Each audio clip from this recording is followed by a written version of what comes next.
What's up, guys?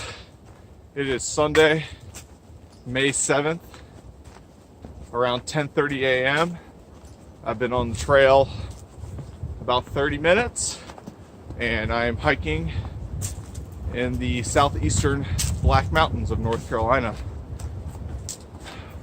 For my first hike of the day, I'm currently on the Green Knob Trail, which starts at the Black Mountain Campground, deep in the South Toe River Valley below Mount Mitchell. This is in the Appalachian Ranger District of Pisgah National Forest, and this trail climbs up Lost Cove Ridge from the campground to Green Knob, which is about 5,060 feet, just above the Blue Ridge Parkway, and it has a lookout tower. This trail is listed as 3.2 miles, but I think that includes the half mile from the lookout tower down to the Blue Ridge Parkway. So I think it's closer to 2.8 miles from the campground to the tower, and it is rated as a moderately difficult trail. It ascends about 2,000 feet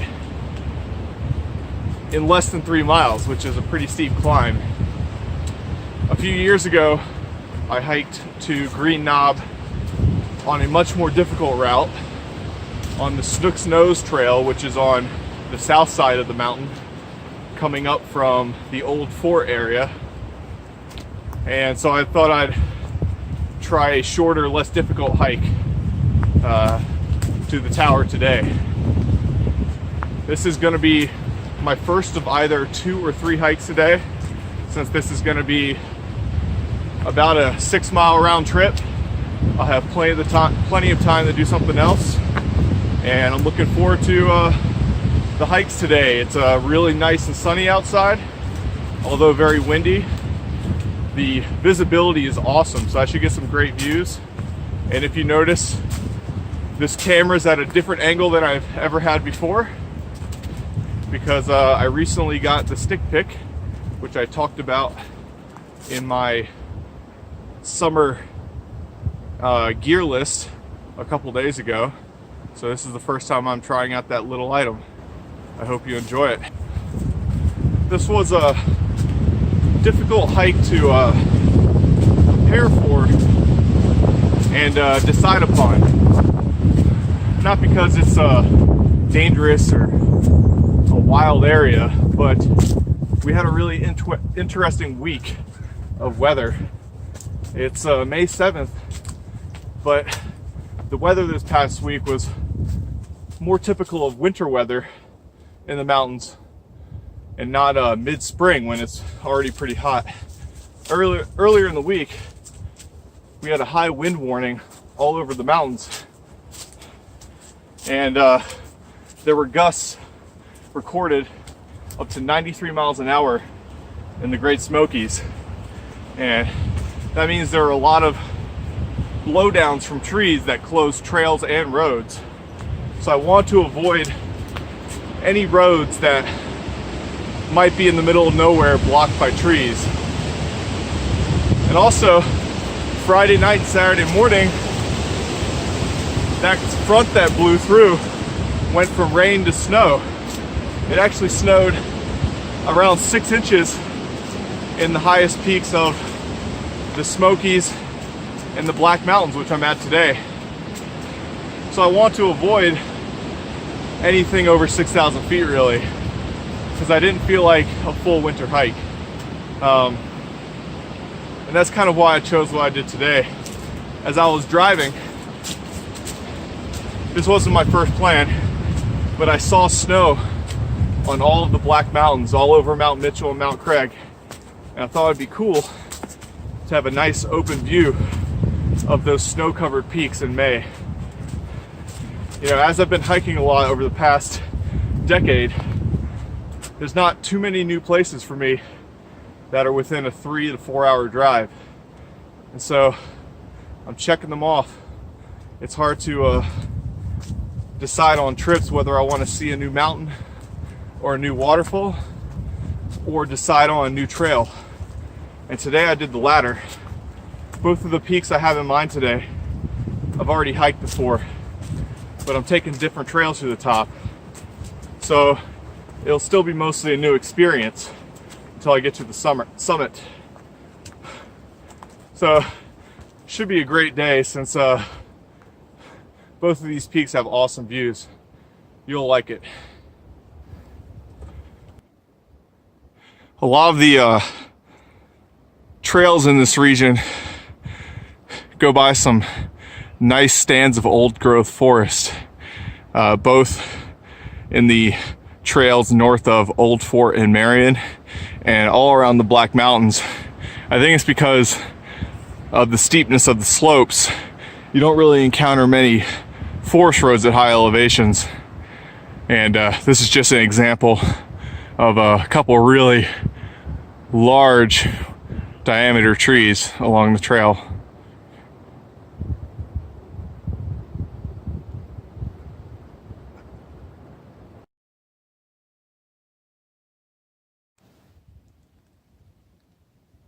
This is the map I'm using today. It's the South Toe River, Mount Mitchell, and Big Ivy Trail maps that is made by the USDA Forest Service.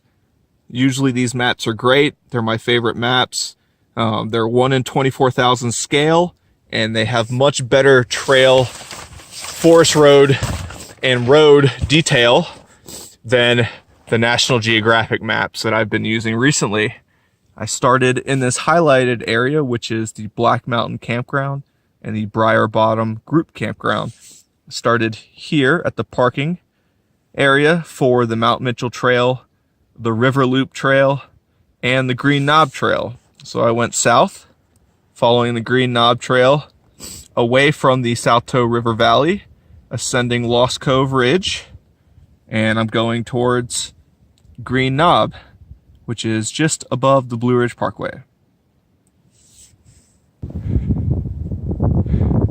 I'm just above the 4,200 feet elevation contour, and it's still a pretty far climb to go of 800 feet. I think in less than a mile, so it's going to be a tough finish, but it's definitely getting steeper, and Lost Cove Ridge is getting narrower, and you can see get some winter views through the trees of the Black Mountains, and it's getting windy up here.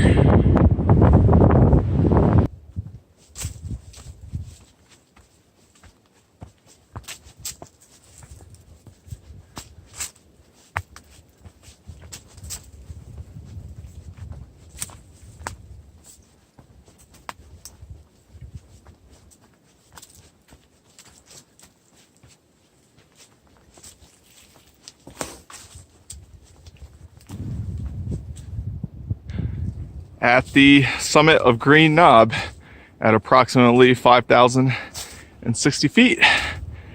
And here's the lookout tower.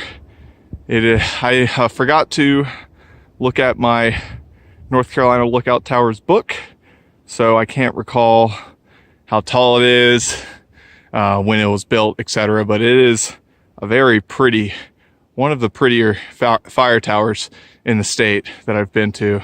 Unfortunately, the top cab is usually locked, so the only way to get views is to go up the stairs on the right as far as you can go, which is still pretty good. So I'm gonna head up there shortly.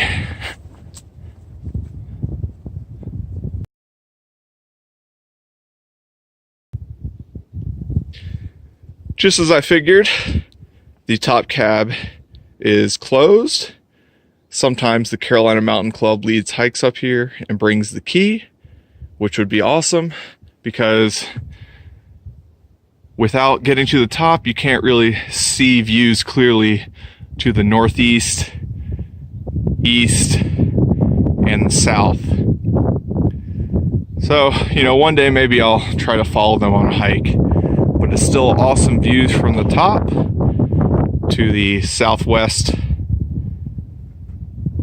west, and north.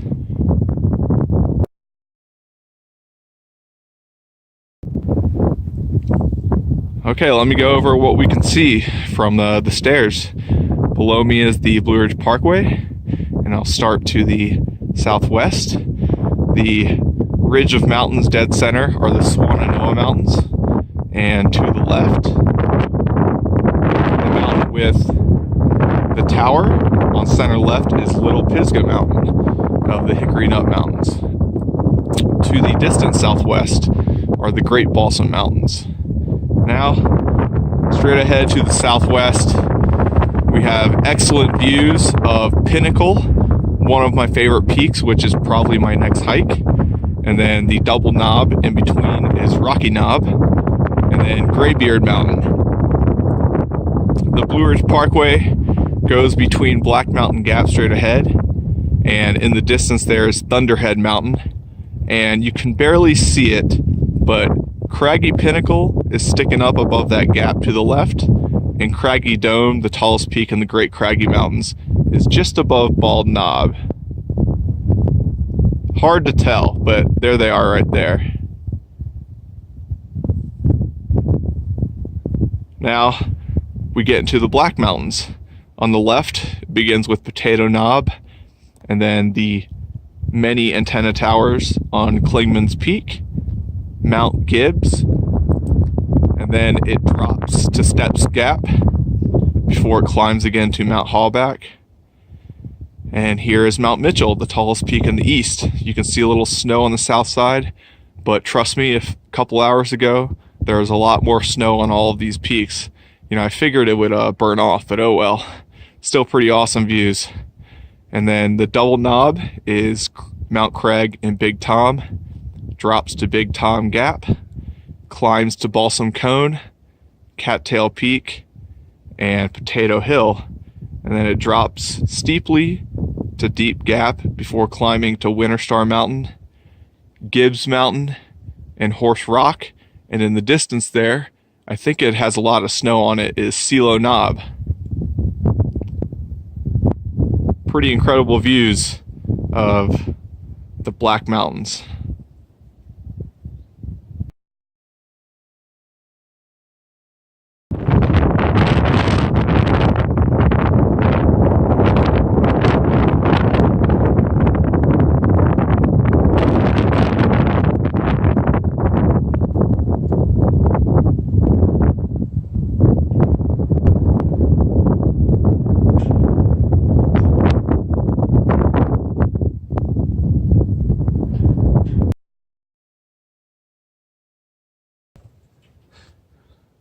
All right, a little windy up top. My hands are getting pretty cold. Gonna head back down to the base, maybe eat a snack, but I'm not gonna stay too long up here. Took me about an hour and 45 to climb up to the top, so roughly 35 minutes per mile and over 2,000 feet of elevation gain. So I think I did a pretty good job, and I have time to do at least one more hike. So I don't know if this is a good move, descending backwards while taking a video, but thought I'd try it anyways.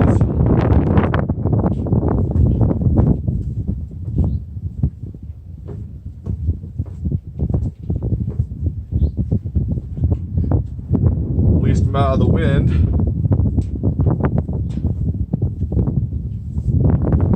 There we go.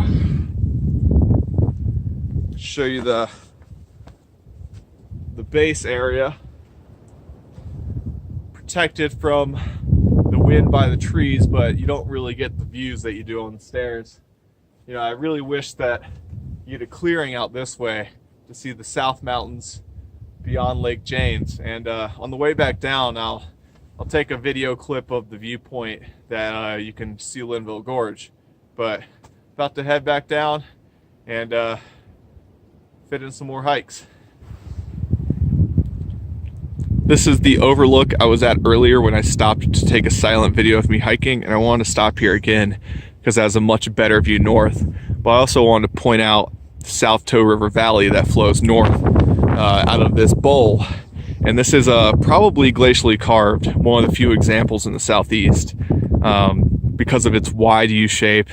It's over 3,000 feet deep, and if you're down by the river, it's really evident. It's got that white sandy feel that you'll see in New Hampshire and Maine, and many of the rivers I've seen in Washington and Idaho. And it's got a lot of round, very round, smooth boulders that are carved by glaciers. They're not jagged like a lot of gorges in North Carolina, but you get a amazing view from here of the Black Mountains again, and also nice open view north of the Roan Highlands, which I see has some snow still.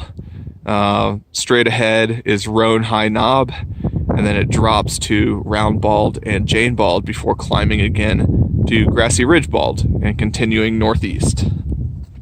And then on the far right, we have a nice view of the Amphibolite Mountains, where I have been doing some hikes recently, and then Grandfather Mountain is the big one on the right.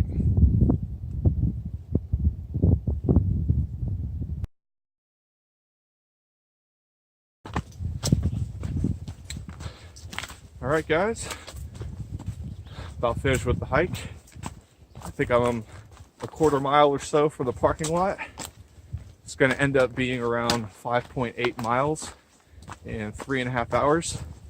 I was expecting it to be about a 3-hour hike, but I did stop and do a lot of videos. I think most people can accomplish this hike in around 4 hours, give or take. So I highly recommend it. You know, even though you don't get 360-degree views from Green Knob, you do get some of the best views in the area of the Black Mountains.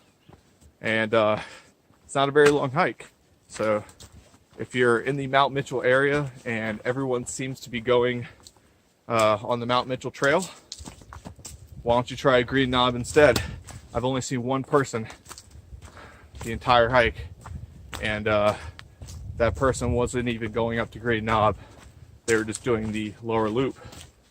So it's a little later in the day than I was hoping. So I'm gonna skip the second hike, which was a short river waterfall hike, and I'm just gonna go on to the next big hike. See you guys later.